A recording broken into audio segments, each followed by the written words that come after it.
Recording करतोय सेशन्सची की सगळ्यांना परत परत बघता यावे.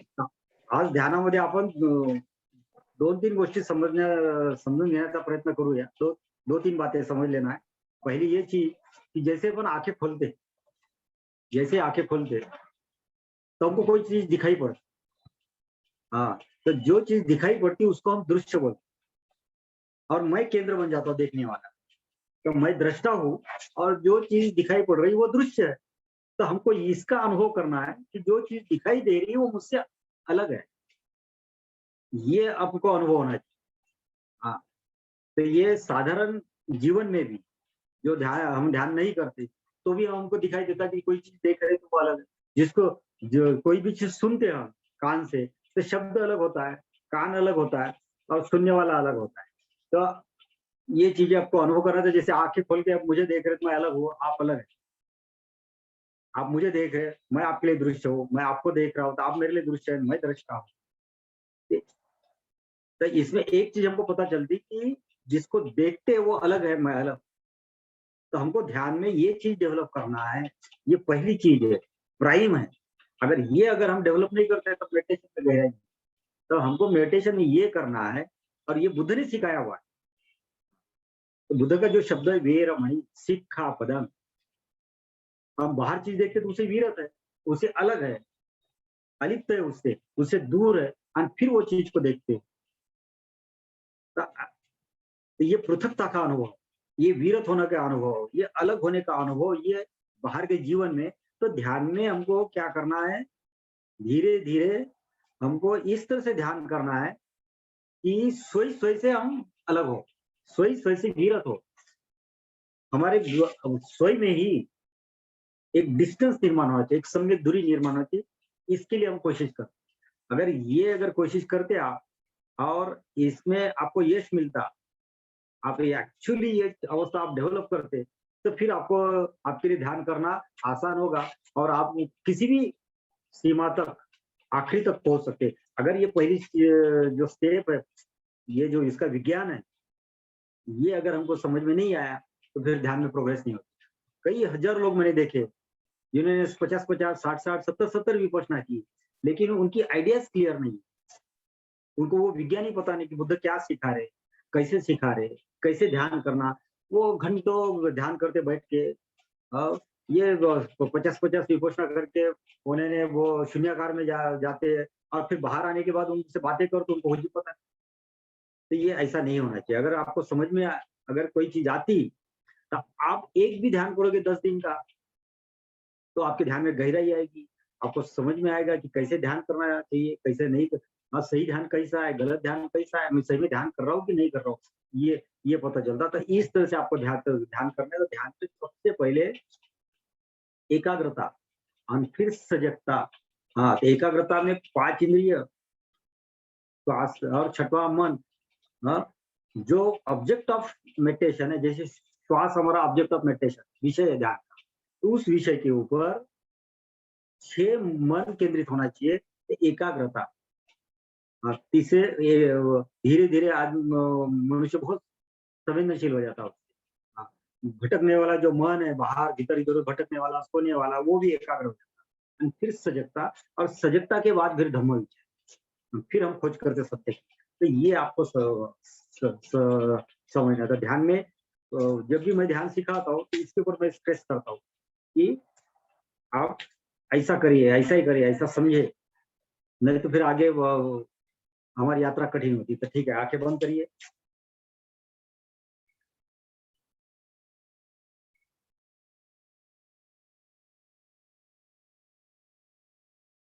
तो अपने बंद आंखों का अनुभव करना है.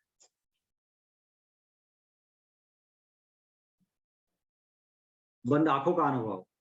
तो जैसे आपने आंखें बंद की, आपको अनुभव होता कि पलक बंद हो गई. जैसे हम किसी घर में प्रवेश करते हैं, खिड़की के पल्ले बंद करते हैं, दरवाजे के पल्ले बंद करते हैं, तो फिर पता चलता अगर ये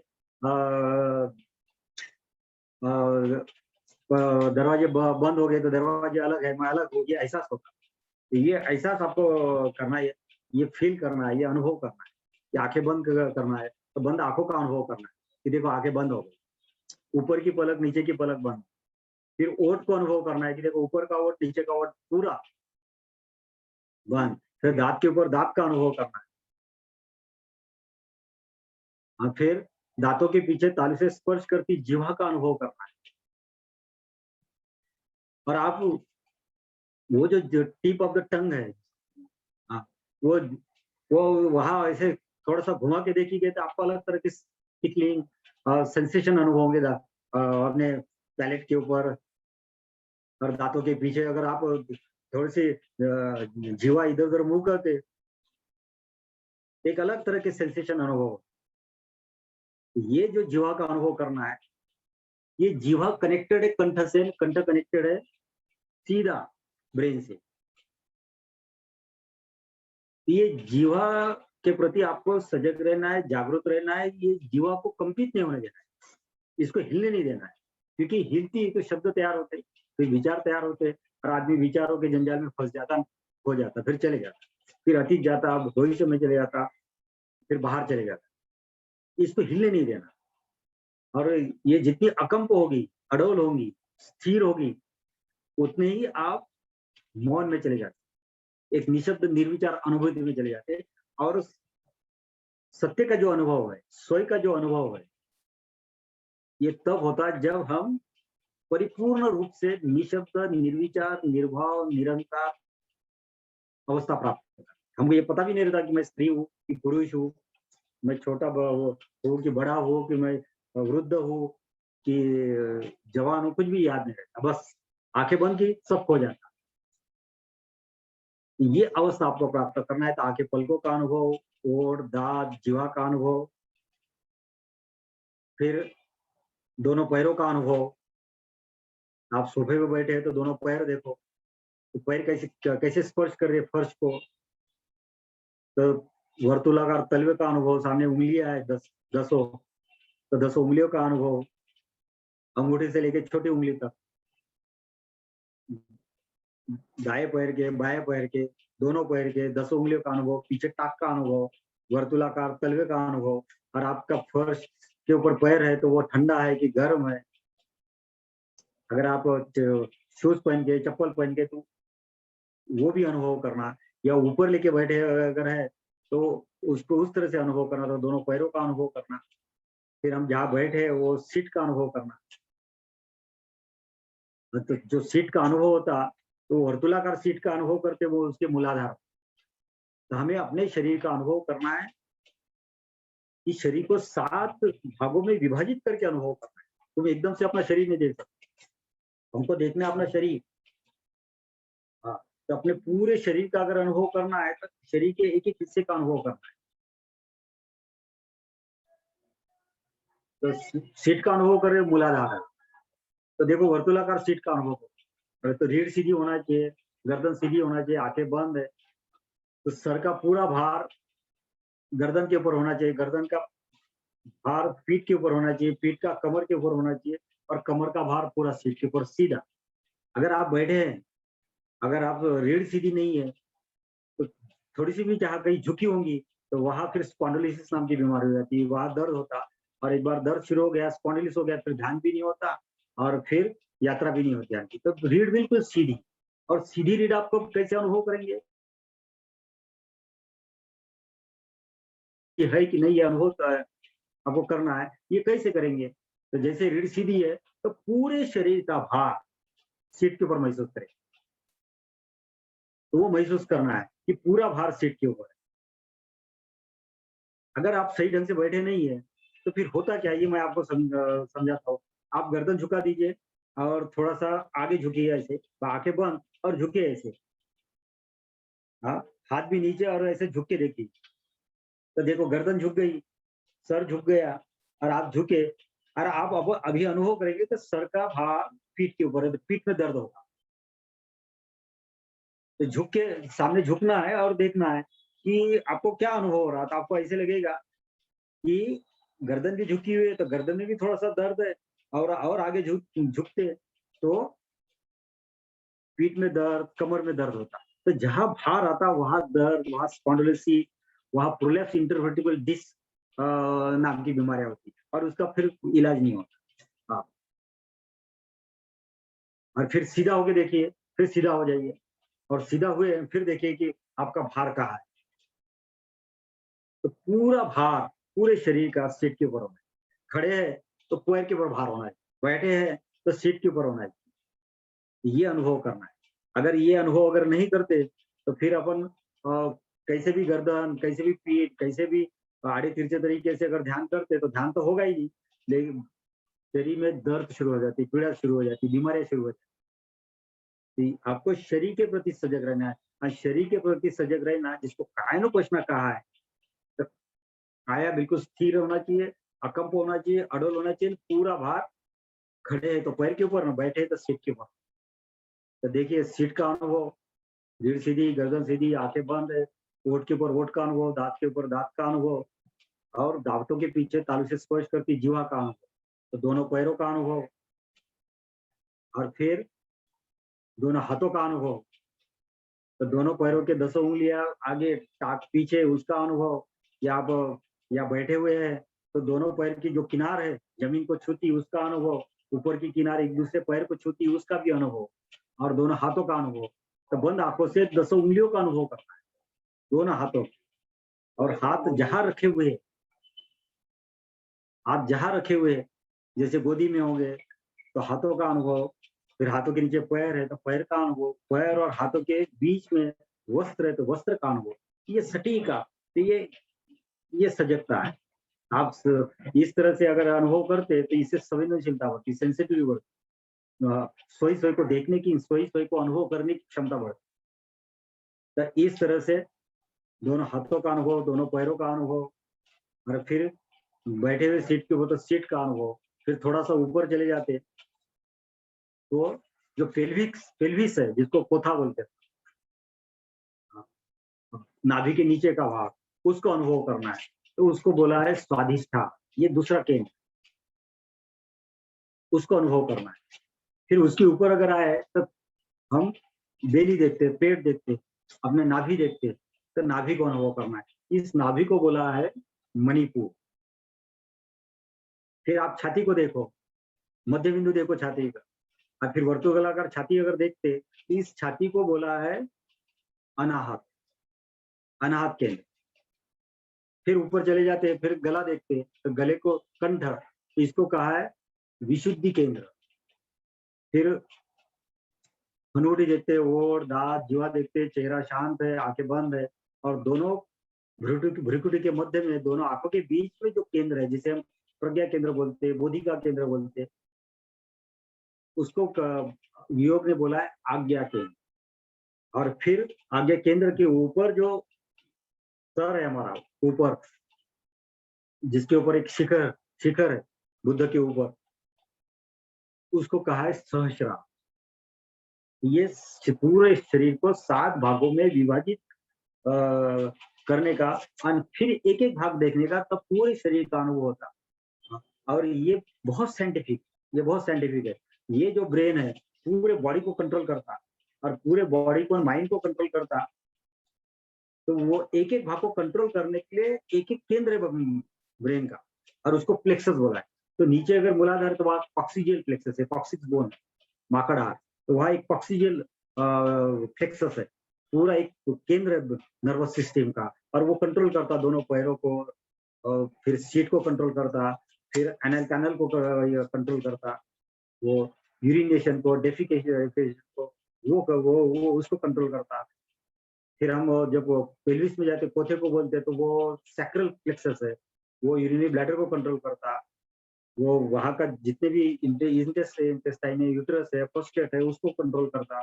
फिर नाभि में आते तो पूरी मिजेंट्री, स्टमक, फिर लीवर, किडनी, पैंक्रियाज, ये पूरे ऑर्गन को कंट्रोल करते हैं वो प्लेक्सस।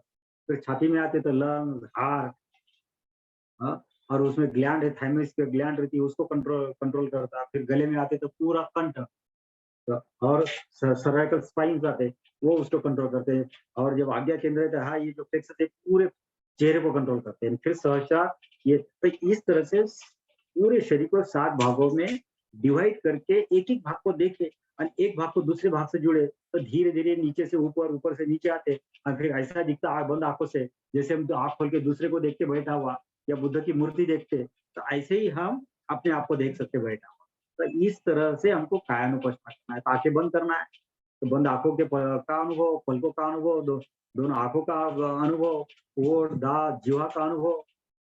चेहरा शांत है, हम बैठे हुए एकदम सुखासन में शांति से बैठे हुए, और फिर आपको श्वास को देखना है, श्वास को अनुभव करना है, श्वास के साथ भीतर जाना है, श्वास के साथ बाहर जाना है। तो आती श्वास जाती श्वास को अनुभव करना है। 1 मिनट, 2 मिनट, 3 मिनट ये श्वास को अनुभव करना है। तो 1 मिनट या 2 मिनट के लिए गहरी श्वास लेना, गहरी श्वास छोड़ना, पूरे गहरी, कितनी हम जोर से श्वास ले सकते हैं, कितनी जोर से छोड़ सकते हैं, इतनी लेना। हाँ। तो जो गहरी श्वास लेना, गहरी श्वास छोड़ना, और फिर इस सक्रिय श्वास को देखना, भीतर जाती गहरी श्वास, बाहर जाती गहरी श्वास को, 6 इंद्रिय के ऊपर एकाग्र करना। भीतर जाती श्वास को देखना, बाहर जाती श्वास को देखना, उसका गंध देखना, तो गंधेंद्रिय जागृत करना। हाँ, फिर उसकी आवाज सुनना, एकदम सूक्ष्म आवाज सुनते हैं हम, तो उसकी फिर सूक्ष्म जो श्वास रहती है, संत श्वास रहती है, हाँ आवाज नहीं सुन सकते। बोले गहरी श्वास ली तो उसकी आवाज सुनाई देती है, आती श्वास की जाती श्वास की, तो उसकी आवाज सुनने का, उसका गंध, उसका स्पर्श, उसका स्वाद, उसकी ठंडी, उसकी गर्मी, हाँ उसका आना, उसका जाना। हाँ, तो पूरा 6 इंद्रिय श्वास के ऊपर अगर केंद्रित करते, तो धीरे धीरे एकाग्रता, ये एकाग्रता गहन पर है। ये कई साल हमने अभ्यास करके, इस तरह से प्रयोग करके एकाग्रता साधी। नहीं तो और आप भी इस तरह का प्रयास करते, तो गहरी श्वास लेते छोड़ते, तो ये एक गहरा प्राणायाम होता, सजग प्राणायाम। हाँ, या इसको मेडिटेटिव प्राणायाम बोल सकते हैं, सजग, कि आगे बंद करके गहरी श्वास ले रहे हैं। देखो श्वास अगर गहरी लेते हैं, ये कंधे ऊपर चले जाते हैं, ये हाँ वर्तुलाकार छाती फैल जाती है, पेट फैल जाता है, नाभि ऊपर आ जाती है। फिर जैसे श्वास छोड़ते तो नाभि बैठ जाती, पेट छोटा हो जाता, छाती सिकुड़ जाती, कंधे नीचे बैठ जाते। फिर श्वास बाहर जाती गरम गरम, और गरम श्वास बाहर जाके ऊपर के ओठ के ऊपर स्पर्श करती। फिर श्वास भीतर जाती थी, उसकी ठंडा, फिर गला फूल जाता, फिर कंधे ऊपर उठ जाते, छाती फूल जाती, हाँ पेट फूल जाता, नाभि ऊपर बढ़ती। ये यात्रा, तो इसके 2 फायदे, एकाग्रता का अभ्यास हो जाता, दूसरा एक प्राणायाम भी हो जाता, गहरी श्वास भी तो जाती, पूरी बॉडी ऑक्सीडाइज हो जाती। गहरी श्वास छोड़ते हैं तो कार्बन डाइऑक्साइड बाहर चली जाती। हाँ, जितनी गहरी श्वास लेते तो पूरे शरीर ऑक्सीडाइज हो जाता। हाँ, और जितना शरीर ऑक्सीडाइज हो जाता, वो जितनी प्राण शक्ति भीतर हम प्राणन होते, तो हमें एक अलग तरह की एनर्जी आती, और एनर्जी से ही ऊर्जा निर्माण होती है, एनर्जी से हम एनर्जी। अगर हमारा शरीर स्वस्थ नहीं और भीतर ऊर्जा अगर नहीं है, हाँ, तो हम उस तरह से ध्यान नहीं कर सकते। इसलिए अगर आपको बहुत अच्छा लगता, तो सुबह उठ के आप 5 मिनट, 10 मिनट, 20 मिनट ऐसा ये मेडिटेटिव प्राणायाम कर सकते हैं। और इसमें एक तीनों चीजें एक साथ, कि हम आसन भी करते हैं इस तरह से, श्वास के ऊपर भी ध्यान रखते हैं, आसन को भी देखते हैं, झुकते हुए करते हुए, और वो अनुभव भी करते हैं। तो आसन, प्राणायाम, ध्यान एकीकृत, हाँ, ये तीनों मिला के मैं ध्यान सिखाता हूँ एक साथ। तो इस तरह से गहरी श्वास भीतर जा रही, बाहर जा रही, तो ये एकाग्रता का अभ्यास करना है, कि आपको ऐसा लगे कि बस सब खो गया भाई। हाँ, कुछ भी नहीं है, दूसरे की अनुभूति चली गई, शब्द निशब्द हो गए, विचार खो गए, निर्विचार अवस्था आ गई, मैं खो गया, सब खो गया, सिर्फ मैं और मेरी श्वास, ये श्वास विषय है। और मेरे 5 इंद्रिया और 6वां मन भी श्वास के साथ एक हो, और इसके आपको अनुभव होगा कि आपका अतीत नष्ट हो गया, भविष्य नष्ट हो गया, और वर्तमान में आप सिर्फ श्वास के ऊपर ध्यान कर रहे, श्वास भीतर जा रही, बाहर जा रही, उसको बहुत एक-एक अलग-अलग तरीके से अनुभव करने की कोशिश कर रहे। उसका गंध, उसका स्वाद, उसका स्पर्श, उसकी ठंडी, उसकी गर्मी, उसकी आवाज, और फिर धीरे-धीरे उसको श्वास को संत करना, संत करना, संत करना, और संत करते-करते भी उसको अनुभव करना, अनुभव करना, अनुभव करना।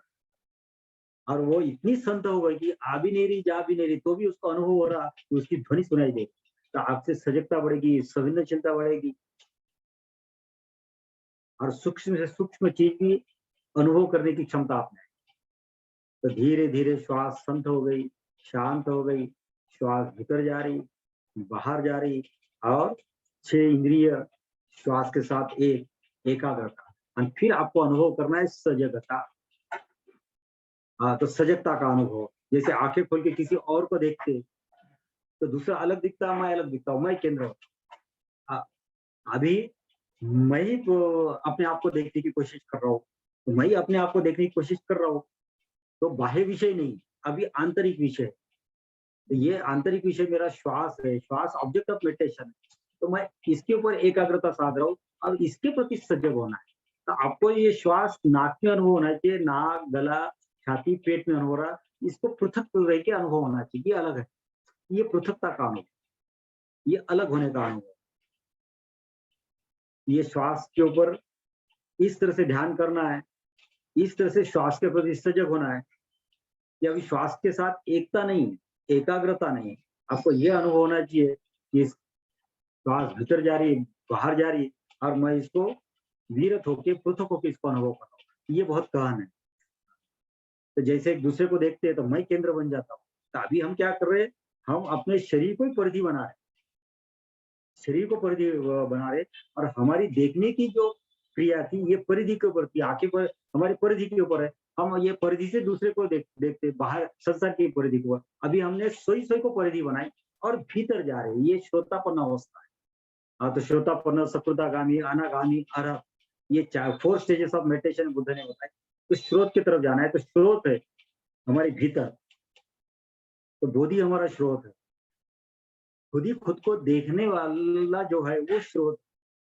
आप तो ये बड़ा कठिन है, तो आप इसको ऐसे देखो कि जैसे दोनों आंखों के बीच में एक प्रकाश का अनुभव करो। वो जो केंद्र है हमारा आज्ञा केंद्र, जो बोधि का केंद्र दोनों आंखों के बीच में भ्रुकुट के पत्ते, वो प्रकाश को अनुभव, और उस प्रकाश को अनुभव करते हुए इस प्रकाश में श्वास भीतर जा रही, बाहर जा रही, तब आपको समझ में आएगा कि श्वास की ठंडी गर्मी, उसका आना जाना सिर्फ नाक में है और मैं उससे पृथक हूँ, अलग। ये पृथकता का अनुभव होना है। और ये पृथकता का अनुभव जब तक नहीं होगा, ध्यान में गति नहीं होगी। इसका प्रयास करना है, ये प्रयास। और धीरे धीरे आप कोशिश करेंगे, प्रयास करेंगे, एफर्ट, और वो क्षमता आ गई आप में, एकाग्रता, सजगता की, फिर आगे की यात्रा आसान। अगर ये क्षमता नहीं आई तो फिर आपको इसको घंटों ये करना पड़ेगा, 1 घंटा 2 घंटे। सत्यनारायण जी ये 3.5 दिन निरंतर इसी की कोशिश कराते, 14-14 घंटे, 15-15 घंटे, 16-16 घंटे, सुबह 4 बजे से लेके शाम के 9 बजे तक, 10 बजे तक, बस श्वास लो, छोड़ो, देखो। तो एकाग्रता, सजगता। लेकिन इस तरह से वो कोई सिखाता नहीं, और न सीखने के कारण वो उनको वहां अनुभूति आती, लेकिन बाहर वो कई लोग छोड़ देते हैं। तो इस तरह से आपको प्रयास करना है, श्वास भीतर जा रही, बाहर जा रही, एकाग्रता, सजगता। एकाग्रता मतलब 6 इंद्रिय उसके साथ एक हो गए, सजगता का अर्थ है श्वास अलग में है। अगर ये श्वास से अगर हम अनुभव कर सकते कि मैं पृथक, तो मैं जो हूँ, तो मेरा जो स्वरूप है वो स्वरूप प्रकाश स्वरूप है। मेरा जो स्रोत है, मेरे भीतर का जो देखने वाला है, जो साक्षी तत्व है, वो कोई व्यक्ति नहीं है, वो हमारे भीतर का प्रकाश, हमारे भीतर का आलोक है। हमारे भीतर जो चेतना है, चेती हुई, वो देख रही है। तो आपको वो प्रकाश स्वरूप बिंदु देखना है दोनों आंखों के बीच। ये धीरे धीरे उसको वो देखते रहे, दोनों आंखें थोड़े से ऊपर टर्न किए, ऊपर की तरफ टर्न किए और देखे, तो दोनों आंखों के बीच में प्रकाश दिखता, तो उसको देखते रहे। उसको देखते देखते नासाग्र दृष्टि रखी, श्वास को देखा और इसका प्रयास किया, इसका अभ्यास किया घंटों, कई दिन, कई महीने। इसका प्रयास करने के बाद आपको इसका अनुभव होगा कि जैसे सुबह क्षितिज सुबह सूरज का उदय होता, और जैसे जैसे उदय होता तो सारा जहां प्रकाशित होता था। हमारे भीतर son of the conscious, Buddha is the son of the conscious. Buddha ये कॉन्शियसनेस है, हमारे भीतर की चेतना है। वो उसको हम जगा रहे, वो जैसे जैसे वो ऊर्जा जगती है हमारे भीतर, उसके आलोक में, उसके प्रकाश में हमको श्वास दिखती। ये श्वास आ रही, जा रही, तो तुमको ऐसे लगेगा कि ये श्वास भीतर जा रही, श्वास अलग है और वो प्रकाश अलग है ना, प्रकाश में श्वास दिख रही। तो आती श्वास, जाती श्वास, तो आती श्वास का अनुभव, जाती श्वास का अनुभव, और ये दोनों को एक साथ देख रहे हैं हम प्रकाश में। तो दोनों का अनुभव है। तो प्रकाश आ रही, प्रकाश में हम देख रहे हैं श्वास आ रही जा रही, लेकिन वो जो हमारे भीतर का प्रकाश है वो आ भी नहीं रहा, जा। फिर वो भीतर जाती श्वास की ठंडी, बाहर जाती श्वास की गर्मी, ये दो चीजें हैं, और दो चीजों को भी एक साथ हम देख रहे हैं।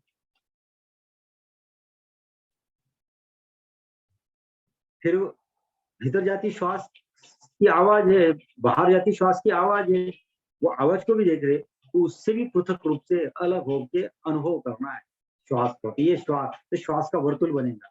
ये श्वास भीतर जाती, बाहर जाती, होठ को छूती, फिर भीतर जाती, कंधे ऊपर, छाती फैल जाती, पेट फैल जाता, नाभि ऊपर उठती। तो नाभि तक यात्रा करना है, नाभि से लेके नाक, नाक से लेके होठ, और फिर इसको देखते रहे, हाँ धीरे धीरे कोशिश करेंगे तो एकाग्रता, सजगता, अतीत चले जाता, भविष्य चले जाता, फिर आपको पता चलता कि पूरा एक वर्तुल है,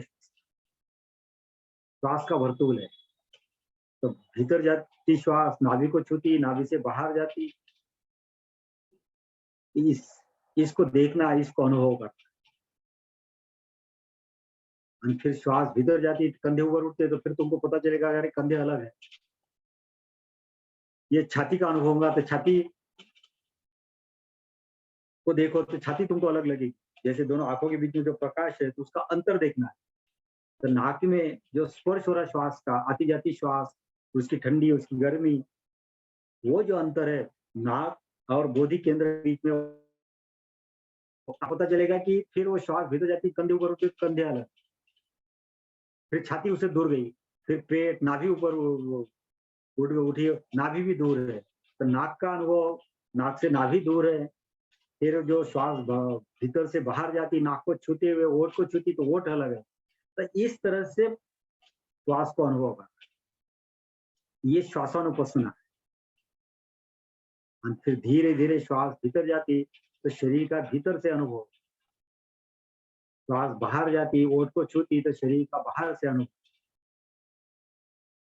अरे इस आनापान में चले अगर जाते, इस तरह से श्वासानुपस्सना में चले जाते, श्वास को देखने में चले जाते, तो धीरे धीरे श्वास को देखने वाला केंद्र सम्यक ज्ञान का केंद्र, और सम्यक ध्यान का केंद्र हमारे भीतर निर्माण होता है। तो सबसे पहले हमको ध्यान में खुद ही खुद को देखने वाला, खुद ही खुद को अनुभव करने वाला यथाभूत ज्ञान दर्शन का केंद्र निर्माण, वही भावना भीरता होती गच्छन्ति देवता। दान ददन्तु शब्दाय शीलं रखन्तु सर्वदा, भावना भीरता होती गच्छन्ति देवता। भावना भीरता, भावनामय प्रज्ञा, साक्षी भाव, साक्षी प्रज्ञा, मतलब साक्षी मतलब देखना, आणि प्रज्ञा का अर्थ अनुभव।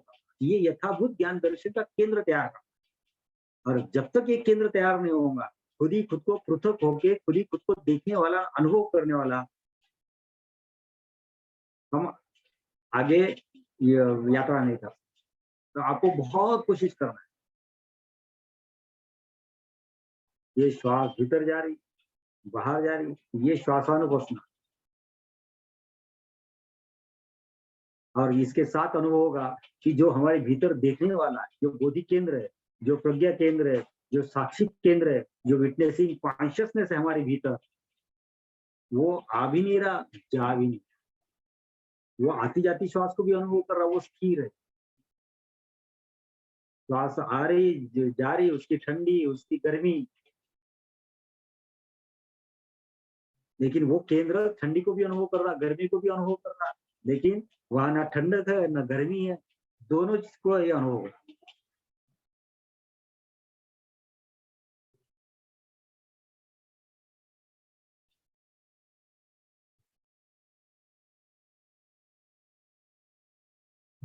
भीतर जाती श्वास, बाहर जाती श्वास, तो पूरा एक वर्तुल, और फिर इससे आके अनुभव होता कि बहुत शांत, बहुत ही शांत रूप से श्वास भीतर जा रही, बाहर जा रही, और नैसर्गिक श्वास का अनुभव अगर करते तो श्वास मैं ले भी नहीं रहा हूँ, मैं छोड़ भी नहीं रहा हूँ, ये शरीर में श्वास ले रहा, शरीर में श्वास छोड़ रहा, ये एक अनुभव होता कि मैं करता नहीं हूँ, मैं श्वास नहीं ले रहा हूँ, मैं छोड़ नहीं रहा हूँ, ये शरीर श्वास ले रहा थोड़ा अकर्ता का वो कर्ता शून्यता का अनुभव, मैं करता नहीं। अगर मैं करता हूँ, श्वास लेता हूँ, छोड़ता हूँ तो नींद में कौन, जब आदमी बेहोश होता तब कौन ले, तो बेहोशी में भी श्वास ले रहे, नींद में भी ले रहे, हम अपना काम करते तो खो जाते, पिक्चर देखने में खो जाते, काम करने में खो जाते, तब तो मुझे वो एहसास ही नहीं रहता श्वास लेने का छोड़ने का, तब भी श्वास चलती रहती।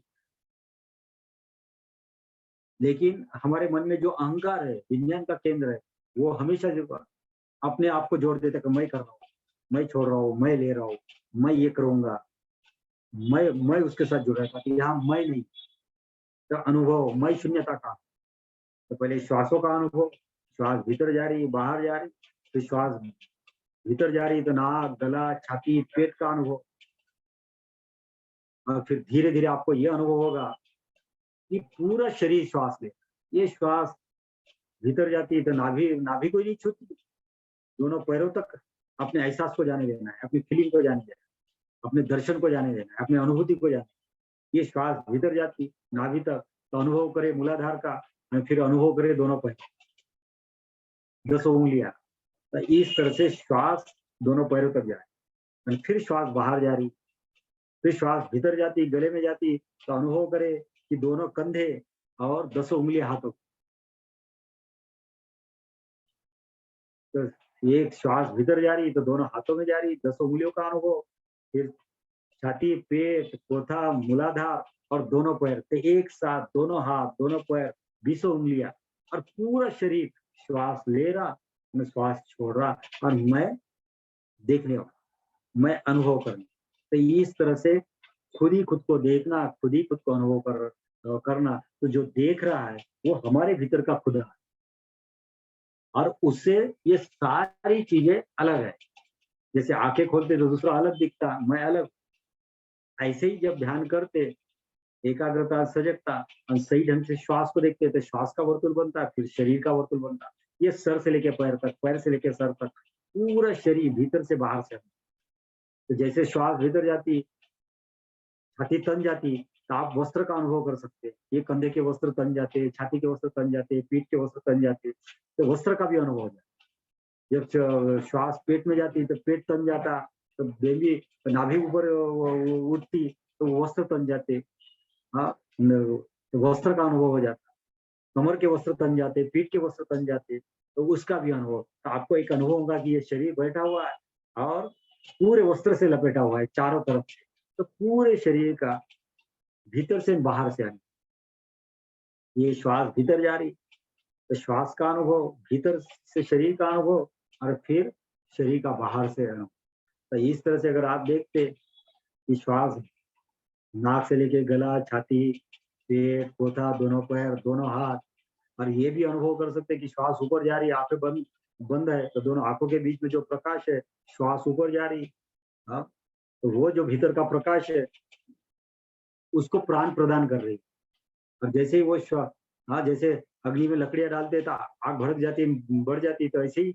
आपको एहसास हो सकता कि श्वास ऊपर जाती तो वो जो चेतना है दोनों आंखों के बीच में वो प्रकाश फैल जाता है, और फिर उसको छूते हुए श्वास अनुभव भी कर सकते हैं आप, या कल्पना भी कर सकते हैं कि मेरे ब्रेन में जा रही, मेरे खोपड़ी में जा रही, मन के अंदर जा रही, और मेरे पूरे मस्तिष्क को भी प्राण प्रदान, तो इस तरह से नाक फिर माथा फिर मन पीछे, और फिर वापस जा रही श्वास गला छाती पेट कोथा दोनों पैर दोनों हाथ, और इस तरह से पूरे शरीर को एक ही क्षण में श्वास लेते हुए श्वास छोड़ते हुए अनुभव,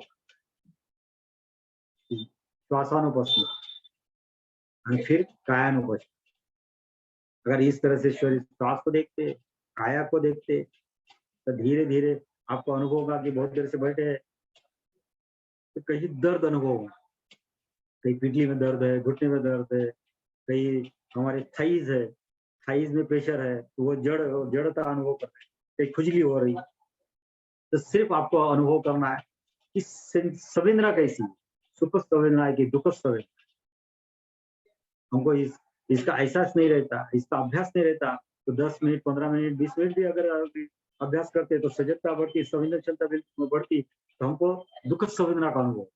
नहीं तो पिक्चर में हम घंटों बैठते, डेढ़ घंटा पिक्चर देखते, लेकिन खुद का एहसास नहीं रहता, तो पता भी नहीं चलता। हाँ, ये हमारे पैर में दर्द है, पीठ में दर्द है, खो जाते हैं। हाँ, देखने में खो जाते, हमारा स्व विस्मरण हो जाता, सेल्फ फॉरगेट में पता ही नहीं रहता। लेकिन जैसे ध्यान करते, सजगता बढ़ती, संवेदनशीलता बढ़ती, तो संवेदना पता चलती, सुखद संवेदना, दुखद संवेदना, इसका अनुभव होता है। तो इसको देखना है, इसको अनुभव करना है।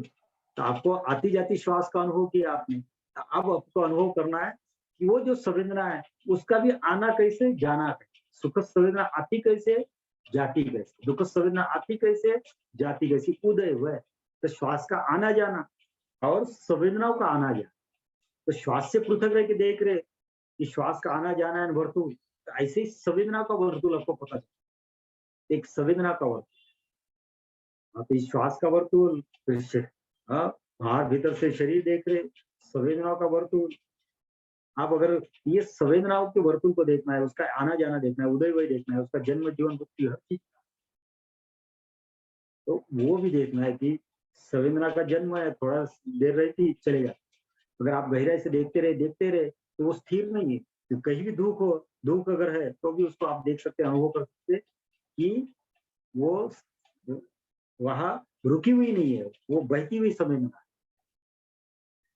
तो ये तो संवेदनाओं का अनुभव करना है, और इस तरह से संवेदनाओं को अनुभव करते हुए फिर आपको ये देखना है कि कहीं भी कोई आवाज आती, कुछ डिस्टर्बेंसेस आती, हाँ, कोई चीख रहा, कोई चिल्ला रहा, कहीं टीवी शुरू है, कहीं आजू बाजू में गाड़ियां चल रही, तो स्वीकार भाव से साधना करना है। स्वीकार भाव, इस समस्त ध्वनियों का स्वीकार, क्योंकि हमारा किसी चीज के ऊपर नियंत्रण है। और इस तरह से अगर आप ध्यान साधना करते तो आप कहीं भी मेडिटेशन कर सकते, फिर आप बाजार में भी कर सकते, ऑफिस में भी कर सकते, कहीं कुछ भी हो रहा है, हाँ, किसी तरह की भी ध्वनिया है, आवाज आ रही, तो भी आप उसमें शांत रह के ध्यान कर सकते हैं। तो इस तरह से श्वासानुपसना, कायानुपसना, संवेदनानुपसना, और ये संवेदना है मन का भाव। जैसे कहीं खुजली आ रही तो मन आदेश देता हाथ को कि खुजली करो, हाँ, इधर बाएं तरफ अगर है तो दाहिना हाथ जाता, या दाहिने तरफ कहीं पीठ की तरफ है तो बायां हाथ जाता। तो ये देखना है कि संवेदना आती तो मन की स्थिति कैसी, मन की स्थिति कैसी। तो मन में विज्ञान, संज्ञा, संवेदना, संस्कार, हम प्रतिक्रिया कैसे करते। हाँ, कहीं दुखद संवेदना तो पैर हिलाएंगे, हाथ हिलाएंगे, कहीं खुजली आती है तो खुजली को खुजलाने की इच्छा होती है, हाथ चले जाता। हाँ, तो हम इनिशियली तो हमको पता ही नहीं रहता, तो फटक से हाथ चले जाता, फिर पता चलता है हाथ हिला में नहीं था। हाँ, एक ही जगह रखना था। ये आपको सब देखना है। तो आपको जैसे बुद्ध बैठे हुए, अकम, अडोल, स्थिर, तो ऐसे ही आसन सिद्ध करना है कि मुझे 20, 30 मिनट, 35 मिनट, 40 मिनट कुछ भी नहीं करना, चाहे कुछ भी हो, चाहे कुछ भी हो, कितना भी दुख हो, मुझे ना हाथ हिलाना, पैर हिलाना, ना झुकना है, ना आंखें खोलना है। इस तरह के संकल्प के साथ अगर करते तो धीरे धीरे आपकी क्षमता बढ़ेगी। हाँ, और ये हर एक क्षण ऐसा आएगा कि फिर आपको प्रयास नहीं करना पड़ेगा, प्रयास शून्य, एफर्टलेसनेस आएगा। अगर आप इस तरह से वो क्षमता नहीं बढ़ाते तो फिर हाथ हिलाते, पैर हिलाते, तो फिर वो क्षमता नहीं बढ़ेगी, ध्यान नहीं रहेगा। तो संवेदना, और ये संवेदना मन का भाव, तो मन में कैसे विज्ञान आता, फिर संज्ञा कैसे आती, विचार कैसे आती, और विचारों के साथ संवेदना कैसे जुड़ी है, तो विज्ञान कैसे आता, फिर कैसे जाता है, विचार कैसे आते, विचार कैसे जाते। तो जैसे श्वास आते, श्वास जाती, ऐसे ही मन में विचार आते, विचार जाते, विचार हमारे भीतर वेदना के आते, और वेदना पश्चाय तना, वो तृष्णा जागृत। ये सारा अभ्यास आपको करना है। और इस तरह से अगर आप करते तो देखो, श्वास से शरीर, शरीर से संवेदना, और संवेदना से चित्त, तो चित्त को भी अगर आप देख सके स्थिर रह के, अकम रह के, अड़ोल रह के, तो चित्तानुपश्न, और फिर तो चित्त के प्रति भी मतलब आपको स्थिर रहना है, अलग रहना है, पृथक रहना है, देखना है। तो जैसे कोई द्वारपाल दरवाजे पे खड़ा रहता और देखते रहता, कोई आ रहा जा रहा, वो खड़ा ही रहता, वो आने जाने के वाले को देखते रहता। ऐसे ही हम चित्त के किनारे खड़े रह के देखना है कि चित्त में क्या आ रहा जा रहा। अगर ये क्षमता आ गई तो आप चित्त के बाहर है। अगर हम इस तरह से चित्त से पृथक रह के अगर चित्त को नहीं देखा तो चित्त में जो चीज आती है हम उसके साथ संलग्न हो जाते, उसके साथ एक हो जाते हैं, फिर वही हो जाता। क्रोध आता तो क्रोध के साथ एक हो जाते, तो क्रोधी हो जाते, फिर वही क्रोध अभिव्यक्त करते हमारे भीतर। हाँ, कुछ चोरी करने की इच्छा आती, हाँ वो आकांक्षा के साथ एक हो जाते, फिर चोरी करते, फिर पकड़े जाते, फिर हाँ कभी वासना आती है, वासना के साथ एक हो जाते, फिर कोई रेप करता, कोई हाँ जो नहीं करना चाहिए वो करता, फिर दो झूठ बोलने की इच्छा आती, हाँ तो झूठ आता तो झूठ के साथ एक हो जाते। हाँ, हमारे मन में कुछ नशा पानी गुटखा सुपारी तंबाकू पान खाने की हजार तरह के मन में एडिक्शन रहता, वो आदत हमारे भीतर आती और हम उसके साथ एक हो जाते और फिर वर्तुलाकार वैसे ही करते रहते। तो ये चित्त से पृथक रह के चित्त को देख के आना चाहिए, चित्त को अनुभव करते आना चाहिए। ये चित्तानुपष्टान धम्म। और इस तरह से अगर कर सके तो धीरे धीरे आप में वो क्षमता आएगी और फिर चित्त, अगर चित्त को देख सके तो अतिक्रमण हो गया चित्त का। अगर चित्त का अतिक्रमण हुआ तो चित्त का प्रभाव आपके ऊपर कम है। अगर अतिक्रमण नहीं कर पाए, चित्त से अलग नहीं रह पाए, तो चित्त में जो भी आया उसके साथ एक हो गए, तो फिर हम चित्त के गुलाम हो गए, हम चित्त ही हो गए। और चित्त में हजार तरह की गलत चीजें, उसमें हिंसा है, चोरी है, सेक्स है, झूठ है, तो वहाँ कई तरह की ईर्ष्या मोह मत्सर लोभ, कई तरह की चीजें है उसमें। अहंकार है कई तरह का, मैं हिंदू, मैं मुसलमान, मैं जैन, मैं बौद्ध, मैं स्त्री, मैं पुरुष, मैं सुंदर, हाँ मैं बॉस हूँ, मैं ये नौकर है तो मैं नौकर हूँ, तो ये बात हजार तरह की चीजें हमारे चित्त में रहती और वो चित्त हमको प्रभावित करती और उस प्रभाव के कारण फिर दुख का निर्माण। तो ये चित्त का अतिक्रमण कैसे करना, ये हमको इस साधना में सीखना है। अलग रह के पृथक रह के चित्त से, तो ये चित्त से पृथक, तो चित्त इतना सूक्ष्म है, उससे पृथक रहने का अभ्यास तभी होगा कि हम श्वास से पृथक रहते, फिर शरीर से पृथकता का अनुभव होना चाहिए। हम बैठे हैं तो हमारे पैर को फर्श को अनुभव करें तो फर्श अलग दिखनी चाहिए, फिर पैर अलग दिखना चाहिए, तो पैर से पृथक हो रहे हैं। हाँ, ये वस्त्र पहने हुए तो वस्त्र से हमको अपना अपना अस्तित्व अलग दिखना चाहिए, ये वस्त्र अलग है मैं अलग हूँ। ये वर्तुलाकार वस्त्र जैसे डॉल को पहनते हैं तो हमको पता रहता ये वस्त्र अलग है डॉल अलग है करके। तो ऐसे ही हमको पता चाहिए ये शरीर में वस्त्र पहने हुए तो वस्त्र पृथक है, हाँ अलग है, शरीर अलग है। तो फिर ये वस्त्र जहाँ स्पर्श कर रहे, फर्श जहाँ स्पर्श कर रहे, तो उस स्पर्श को हमने अलग अनुभव करना है।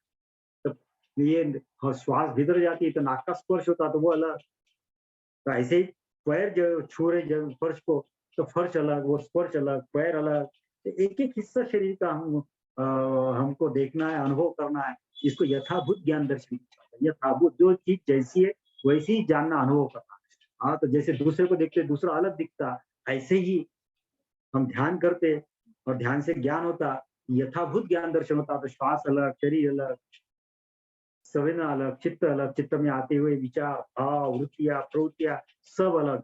और इस तरह से उसका ये करते, देखते, देखते और उसके प्रति अनित्य बोध, अनात्म बोध, दुःख बोध अगर देखते तो धीरे-धीरे वो चीज़ें खत्म हो जाती। उसके प्रति हमारे मन में जो लगाव है, जो पकड़ है, वो पकड़ छूट जाती है, लगाव छूट जाता है, आसक्ति छूट जाती है। और फिर जैसे आसक्ति, लगाव, पकड़ छूट जाती है, तो वो चीज़ का प्रभाव हमारे ऊपर खत्म हो जाता है और हम प्रभाव के पार चले, निष्प्रभावित हो जाते हैं। और इस तरह से आपको चित्त का अनुभव करना है और चित्त से पृथक रह के चित्त को देखना, चित्तानुपश्ना और धम्मानुपश्ना।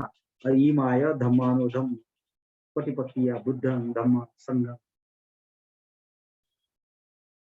अद्दा ईमाय जाति जरा व्याधि मरण परिमुच्य। अगर इस तरह से हम चित्तानुपश्ना धम्मानुपश्ना करते तो जन्म व्याधि और मृत्यु से भी मुक्त हो सकते हैं, ऐसा बुद्ध ने कहा। तो इस तरह से आपको ध्यान के गहराई में जाना है, स्थूल से सूक्ष्म, सूक्ष्म से सूक्ष्मातीत और धीरे धीरे बाहर से भी हाँ, अपने परिधि तक आना और ये शरीर की परिधि है, परिधि श्वास, हाँ श्वास भी हमारे परिधि के ऊपर है, सारे सेंस ऑर्गन परिधि के ऊपर है। तो परिधि से भीतर जाना, केंद्रित होना। तो केंद्रित चेतना जो है वो पूरे परिधि को अनुभव कर रही है, बाहर से भी भीतर से। तो वो जो केंद्र है वो स्रोत है हमारे भीतर, और वो हमारे भीतर की बोध, वो हमारे भीतर की बुद्ध चेतना। तो उसको आपको अंग बनाना है। अगर वो अंग बन गया तो बुद्धं शरणं। फिर बोधि के 7 अंगों की साधना करके अंत में जो समाधि आती, तो वहां सब शून्य हो जाता, संसार शून्य हो जाता, मन शून्य हो जाता, शरीर शून्य हो जाता, timelessness, bodilessness, mindlessness, egolessness, emotion सब सब शून्य हो जाता। वहां से प्रकाश ही रहता, एक नॉन ड्यूअल कॉन्शियसनेस रहता। और उस नॉन ड्यूअल कॉन्शियसनेस को, अद्वैत तत्व को, निर्द्वंद तत्व को बुद्ध ने कहा है धम्मांग शरण। वो धम्मांग शरण है बुद्धन के बाद। अगर वो धम्म एक आंतरिक प्रकाश है, आलोक है, वो तुम्हारे भीतर की पृथक चेतना है, अगर वो जागृत होती, हाँ तो वो अंग बन गया, तो फिर आप दुख से मुक्त हो गए। आपका पूरा अंतर्भाव प्रकाशित हो गया, पूरा जीवन भीतर से अत्यदीप भव हो गया। वो धम्मंग शरण है। और इस तरह से बुद्धंग शरणं, धम्मंग शरणं, इसको अपना अंग बनाना है, बोधि को अंग बनाना है, धम्म को अंग बनाना है, और ये साधना करना है। और ये साधना जो भिक्षु सिखाता, जो शिक्षक सिखाता, उसको भी अंग बनाना है। ये संघं शरणं गच्छा। और इस तरह से संघं शरणं, संघ को शरण जाना, उनसे ये चीजें सीखना, और सीख के धम्मंग अगर शरणं हो गया, धम्मंग शरणं हो गया, धम्म को शरण कर जाना, तो धम्म चेतना जागृत हो गई। फिर आपको किसी की जगह, फिर आपकी यात्रा अलग है, आप सोई सोई की यात्रा है। फिर धम्म से ब्रह्म, ब्रह्म से शून्य, आप खुद ही यात्रा करेंगे, और वो शून्यता पूर्णता तक पहुंच गए तो आप बुद्ध हो।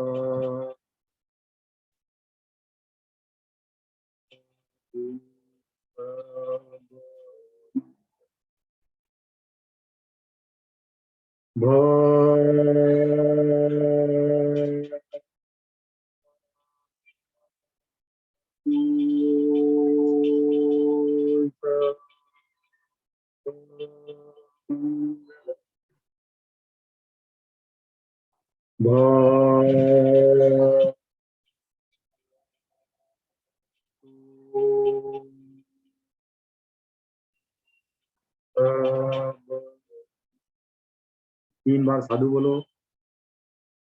साधु सा- साधु साधु। ऐसे जो हम हाँ, जो ध्यान साधना